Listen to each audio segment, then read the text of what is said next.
Hey guys, figured I'd follow suit with a lot of the other guys talking about the people who seem to think, the women I should say, who seem to think it's going to ruin their hold on men if robots come out, sex robots. And it's not, I think, it's not that they think, you know, it's typical for women anyways. If anything comes out that makes a woman obsolete, then it's a problem. But if something comes out for women to make men obsolete, well, that's all right, because men are obsolete anyways, right? So there's this lady, Dr. Kathleen Richardson, and she's from England, and she's come out with a statement where she seems to think that men will not want to have anything to do with women if they can have a sex robot, because they won't have to deal with getting married, they won't have to deal with pregnancy, they won't have to deal with the woman's bullshit.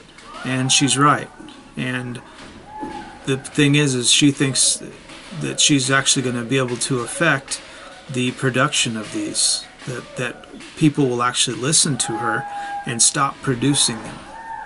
And let me close the door here because you can hear the noise going on.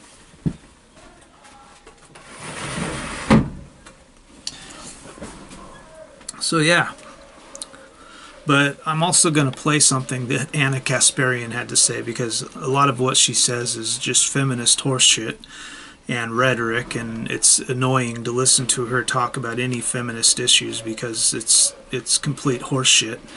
And of course, the way feminists like to research is they research from their principal interest back. So their conclusion is where they start. Like, this is what I think, so let me find some information to back that up. And that's basically how they work, and that's how she works as well. When she does her research, she says, well, this is what somebody said is true, I believe it, so let me find accurate documents that I think are accurate to back up what this person says. And they don't work from a real argument where it's like you find something that somebody says and then you research it and find out if it's actually true, and you find out all the information, you throw it all together and you put it out there unbiased and see what other people think. But because she's a feminist, then she has to come at it from a feminist angle, so you're already biased in your assumption. So it's not an argument, you know. So this is what she has to say, and it's really funny. This is the most... Anna Kasparian says a lot of really, really stupid shit. She sometimes says smart shit, but this is the smartest thing I've ever heard her say. She's the first thing you'll hear is her talking about what Kathleen Richardson said, and then she makes a statement after that. And basically she makes the MGTOW point of the robots. Listen to this. Sex robots seem to be a growing focus in the robotics industry, and the models that they draw on, how they will look, what roles they would play, are very disturbing indeed. We think that the creation of such robots will contribute to detrimental relationships between men and women, adults and children, men, and women and women. That was Kathleen Richardson's statement, Dr. Kathleen Richardson's statement. This is what Anna Kasparian has to say about it, and the funny thing is she throws out the MGTOW point, and I don't even think she's aware of what she just said, but this is the smartest thing she's ever said, and the whole point of the robots. Look, you just calm down, right? No, look, I get it. Like, she's tripping, right? She's worried. She's like, but then what will happen to us, right? Because if men can have a robot that's not going to nag them about anything and will have sex with them whenever they want to have sex, why would they bother with us women? Sounds like pretty good option, right? You know, that's the smartest thing she's ever said. All men, I've said it before many times, women have absolutely nothing to offer a man except for sex and children. And with over 140 million or 120 million orphans in the world, we don't need any more children. We need people to start adopting the ones that are already out there, because they need families and children and people to take care of them. So we don't need more children. So a lot of men are starting to realize this. So therefore, all they really need women for is sex. And most women aren't that good at sex. So, and it's hard for a lot of men to, you know, get a woman to say, like, I don't like when you do that, I don't like when you do this, stuff like that. Women can tell that to you, but you can't tell that to women. You're not supposed to tell a woman that I don't like how you have sex, or, you know, you're too loose, or, you know, you can't say things like that, you know. But she can say you've got a little dick and I don't like the way you fuck me. She can say stuff like that, but you can't say anything to a woman, like I've said in my other video. So they never talk about, you know, the dildos and the Sabian and all these sex toys that have came out for women. And you'll hear women all the time. They even had a what was it, the Sex in the City one time that they had, where the girls had went to a sex party and they bought a thing called the Rabbit, and one of the girls stopped leaving her home, and all she did was stay home all day and have orgasms using the Rabbit. And the girls were trying to convince her she had to stop using it because she was addicted to it, because she would get desensitized to men, you know, things like this.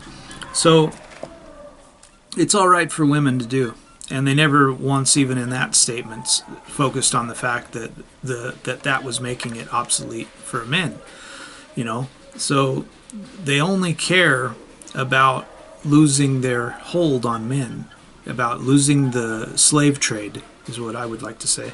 So the whole thing about robotics and about these robot things, which in Japan, the herbivore men, many of them don't even really care about sex. But when they decide, some of them, that they want to have sex, they're going to go to a robot before they go to a woman. So most of them are going to lose their virginity to a robot, and they probably won't, after that, they won't have anything to do with women. They won't want to, which means the populations of the world, I mean, if you can save up, like right now they cost around $7,000.